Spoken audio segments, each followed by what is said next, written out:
Hey les polypotes, j'espère que vous allez bien, que vous vous portez bien, ainsi que vos familles, vos proches, vos animaux de compagnie et vos petites plantes. Tout d'abord, avant de commencer, n'oubliez pas de mettre 10 pouces, mais ça mange pas de pixels et ça me permet d'être référencé. Ça serait super gentil de votre part de mettre 10 pouces. N'oubliez pas de partager et n'oubliez pas de vous abonner si tu viens d'arriver sur cette chaîne. Et n'oublie pas d'activer la cloche, sinon tu ne seras pas averti des nouvelles vidéos. Ça serait dommage quand même. Donc aujourd'hui, je voulais parler de la gestion des émotions.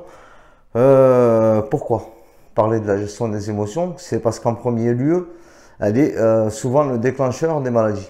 On n'y prête pas garde, c'est vrai qu'on parle d'alimentation, et l'alimentation, la cigarette, l'alcool ou d'autres substances nocives et toxiques, hein, comme tout ce qui est gâteau, tout ça, de supermarché, ben voilà, c'est toxique au final, parce qu'il y a pas mal de merde à l'intérieur.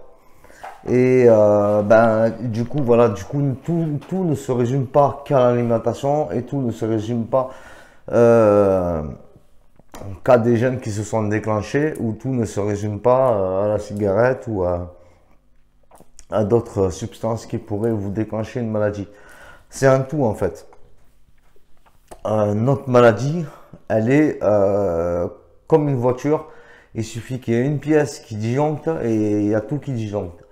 Donc il suffit qu'il y ait un truc qui va pas et c'est tout un cheminement qui s'écroule. Et pourquoi parler d'émotion? Parce que justement, comme je le dis, elle est souvent déclencheur de ces maladies-là. Elle est souvent déclencheur même de beaucoup de maladies, hein. Moi, j'avais un ami à moi, par exemple, en choc émotionnel, il avait perdu tous ses poils. C'est con, hein, mais il avait plus de barbe, il avait plus de cheveux, plus de sourcils, plus de poils du tout. Il avait perdu son grand-père, et du coup, un choc émotionnel a eu cette réaction sur son corps. C'est pour ça que je vous dis, les émotions sont très fortes. Elles sont très fortes dans le sens où elles agissent vraiment au niveau de la maladie. Et vous verrez que si vous avez de la tristesse, par exemple, eh bien, vous allez avoir des douleurs de fou. Si vous avez une émotion de colère, une émotion de haine, une émotion mauvaise, quelle qu'elle soit l'émotion, enfin, peu importe pourquoi elle est liée, du moment où la chose est mauvaise, elle va bien sûr vous déclencher des douleurs et des crises sans cesse jusqu'à ce que vous compreniez en fait que ça vous fait mal. Parce que cette maladie, elle vous met face à votre réalité et vous êtes obligé quelque part d'avoir une gestion de vos émotions, une maîtrise même, je dirais plus une maîtrise des émotions.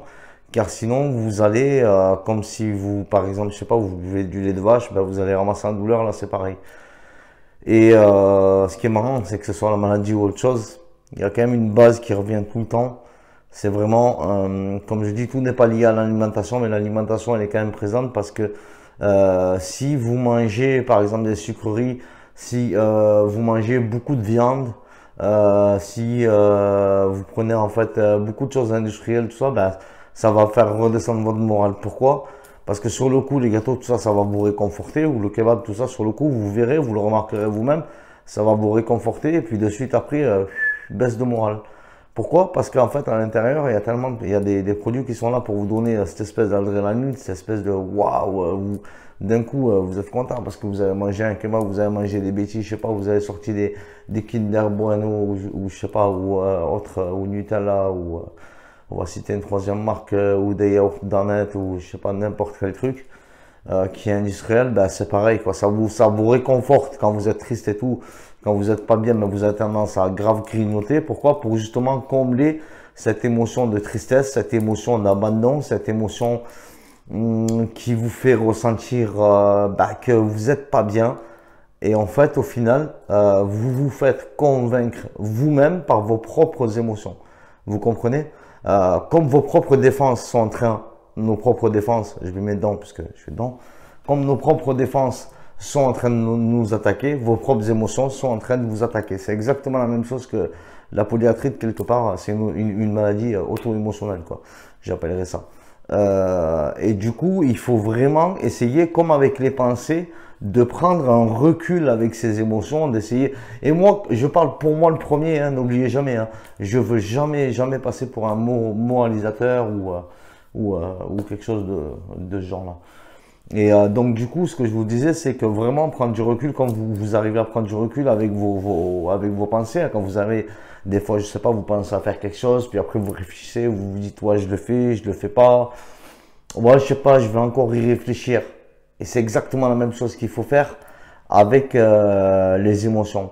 Quand vous ressentez une émotion qui est irritable, dans le sens où elle est mauvaise, où elle n'est pas bonne pour votre corps, elle n'est pas bonne pour votre santé psychologique, elle n'est pas bonne pour votre santé physique aussi, parce que tout ce qui touche au psychologique touche au physique et vice-versa.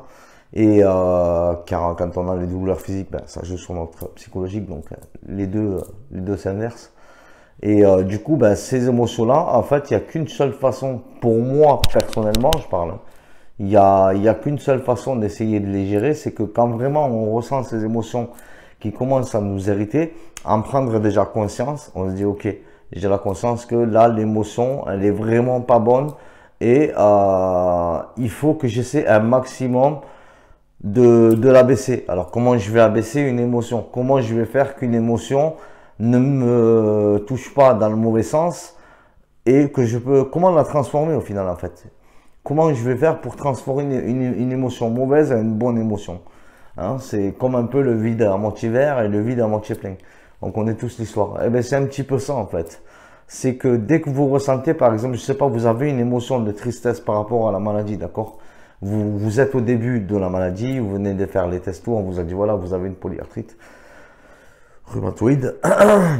Et de là, vous vous dites, putain, vous encaissez le coup et tout, vous sortez de chez le toubib, par exemple, vous n'êtes pas bien, et donc du coup, vous dites, putain, je pourrais plus rien faire, je vais perdre en autonomie. Ça, c'est la façon de prendre l'émotion à l'état brut et de la vivre. Et il y a une autre façon aussi, c'est de se dire, ok, on vient de me dire que, voilà, c'était une maladie à vie, que j'allais avoir un traitement, que ça pouvait me déformer. Ça, c'est les côtés négatifs.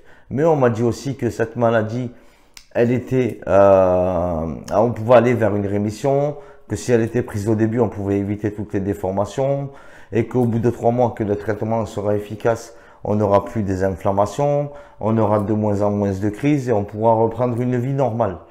Vous voyez, je trouve plus moi-même de points positifs que de points négatifs. Parce que le négatif est toujours restreint. Vous remarquerez dans la vie que si vous prenez n'importe quoi et que vous misez là-dessus, que vous essayez de chercher du positif et du négatif, vous trouverez toujours plus de positif que de négatif. C'est comme quand vous vous présentez devant un employeur, que vous avez un entretien et qu'on va vous dire oui, ben, quels sont vos points négatifs? Ça va coincer un petit peu. Quels sont vos points positifs? Là, vous vous dites quoi? Bon, je veux pas trop me la raconter, je veux pas trop abuser, je vais dire ouais, 2-3 trucs. Mais vous les avez, les 2-3 trucs. Il y a tellement de choses positives que le patron aime bien. D'accord? Et c'est pareil avec la maladie, c'est pareil avec les émotions en fait. Il faut les nourrir des choses que vous aimez, des choses que vous aimez exprimer, des choses que vous aimeriez vivre. Donc du coup, quand vous sortez du médecin, si vous venez d'avoir la polyarthrite, que ça fait quelques jours ou quelques mois, et que vous vous dites putain, et que vous avez du mal à l'accepter, eh bien, justement, il faut jouer, il faut prendre cette émotion-là, se dire ok, cette émotion en fait depuis le début, elle ne fait que me détruire et que de me nourrir de désespoir. Est-ce que je vais continuer à la prendre alors qu'elle est en train de développer d'autres émotions encore plus négatives et va me faire sombrer complètement? Ou alors je décide de transformer ça en positif et me dire ok, j'ai une maladie, donc le mal m'a dit, donc mon corps veut me faire comprendre quelque chose que je n'ai pas compris. Déjà c'est génial. Si on arrive à réfléchir comme ça, déjà on voit autrement. On se dit ok, d'accord. Et puis on se dit bon, après tout c'est pas grave, ça va. On dit qu'on ne peut pas en guérir, mais le mot impossible n'est pas français. Il y a eu des guérisons qu'on a appelé ça, c'est des miracles, mais c'était pas des miracles. C'est juste des personnes qui ont adopté une vie ou qui ont fait quelque chose de fou, qui voulaient faire depuis des années et que ça les a libérés et du coup ça les a guéris. Donc la guérison, elle existe aussi dans notre maladie. Il faut bien se le mettre dans la tête, il ne faut pas se dire non, le rhumatologue m'a dit que ça n'existe pas, qu'on ne pouvait pas guérir, c'est ta vie. Si, on peut en guérir. Il y a des cas de polyarthrite où les gens s'en sont sortis à travers le jeûne ou à travers une alimentation ou à travers bien sûr la recherche sur eux-mêmes, un travail sur eux-mêmes psychologique qui a été fait et qui a pu les libérer de tout ce poids et de cette maladie. Donc la guérison, elle est possible. Donc, revenons aux émotions, puisque c'est la base du thème. Donc, c'est vrai que nos émotions, elles sont parfois dures à gérer, elles sont parfois dures à... On a parfois du mal à s'en décrocher parce que c'est tellement facile en fait de déprimer, c'est tellement facile de tomber et de s'effondrer. Et on a l'impression que c'est très difficile à tenir debout, à avancer, que on préfère souvent prendre la facilité. Vous savez, c'est comme dans la vie, hein. On peut aller se lever tous les jours à 5 heures du matin, aller à l'usine pour gagner un SMIC, et on peut aller faire de l'illégal, peu importe l'illégalité que vous allez prendre, un travail au blanc, de la revente de drogue, du recel, de l'escroquerie, peu importe, c'est facile d'aller faire de l'illégal, et c'est très difficile de faire du légal. Eh bien là, c'est exactement la même chose en fait. Les émotions, ça va être dans un premier temps difficile de les prendre en recul et de les transformer en positif, mais d'un côté aussi, plus vous allez faire cet exercice de transformer toutes vos émotions en positif, eh bien, plus vous allez faire ce travail, plus ça va devenir quelque part une mémoire dans votre cerveau. Vous allez avoir un travail qui va se mémoriser, qui va être plus facile. À la fin, ça sera automatique. Hop, une émotion négative. Ah ben non, je vais la transformer en positif. C'est comme des fois, si vous avez mal au pied, vous ne pouvez pas sortir. Comme moi, c'est mon cas en ce moment. En ce moment, je sors un jour sur 4, voire un jour sur 3 dans les meilleurs jours. Eh ben c'est pas grave. Je me dis quoi? Je me dis ben, plus de temps à la maison, plus de temps déjà à vous consacrer à vous, pour faire des vidéos, plus de temps pour me reposer, plus de temps pour réfléchir à mon avenir, plus de temps pour beaucoup de choses en fait, et plus de temps pour faire des exercices, travailler mes articulations, plus de temps pour soigner mon corps aussi, pour le reposer, hein, parce qu'il faut le reposer.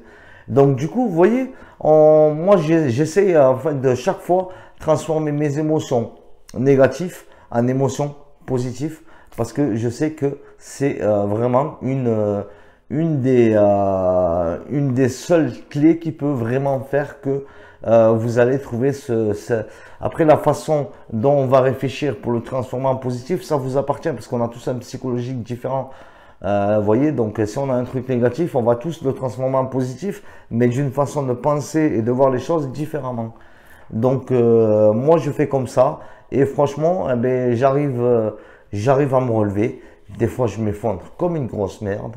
Hein, comme en ce moment, là, ces 2-3 derniers jours, là, même cette dernière semaine, elle n'a pas été top pour moi, hein, je vous le cache pas, hein, j'ai été vraiment dans une grande émotion de tristesse pour différents motifs qui me regardent, mais il n'y avait pas le motif de la maladie, pour vous dire que parfois, même si on est malade, il y a d'autres choses qui peuvent nous rendre tristes que la maladie, parce que justement, on essaie d'avancer et de se sortir de là-dedans.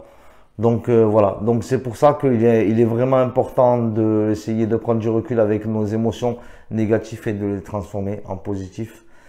Et mes amis polypodes, je pense que je vais arrêter là parce que je vois que le temps défile et qu'après la vidéo, vous n'allez pas peut-être la regarder jusqu'à la fin. Elle va durer longtemps parce que j'aime bien parler. En tout cas, gardez la pêche, gardez la patate. Si on est confiné, c'est pas grave, on soutient. J'essaierai de faire plus de vidéos si on est confiné, afin de vous soutenir, d'être avec vous. Et n'hésitez pas à rejoindre mon groupe Facebook si vous voulez. De temps en temps, voilà, je mets des vidéos, je préviens en avance quand je vais tourner des vidéos. En tout cas, moi, je vous fais 1000 bisous. Je vous dis merci, mais vraiment un énorme merci à vous tous de me regarder.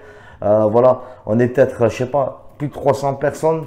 Et pourtant il y en a peut-être en moyenne 50 personnes qui regardent mes vidéos, mais moi, même quand il n'y aura qu'une seule personne qui continuera à me regarder, eh bien, je continuerai à faire mes vidéos. Donc je tenais à vous embrasser, à vous remercier à chacun d'entre vous, et de vous dire, si jamais vous avez des questions, quoi que ce soit, n'hésitez pas à rejoindre mon groupe, l'IMSO, vivre avec une polyarthrite. Et je serai ravi de vous apporter mon soutien psychologique et mes conseils dus à mon expérience. Et si je n'ai pas la réponse, vous me laisserez 2-3 jours afin que je fasse des recherches et que je puisse vous apporter une réponse construite et avec ses sources. Voilà. Je vous fais plein de bisous. Je vous dis merci. Et paix, lumière, amour, guérison et gratitude à tous. Merci.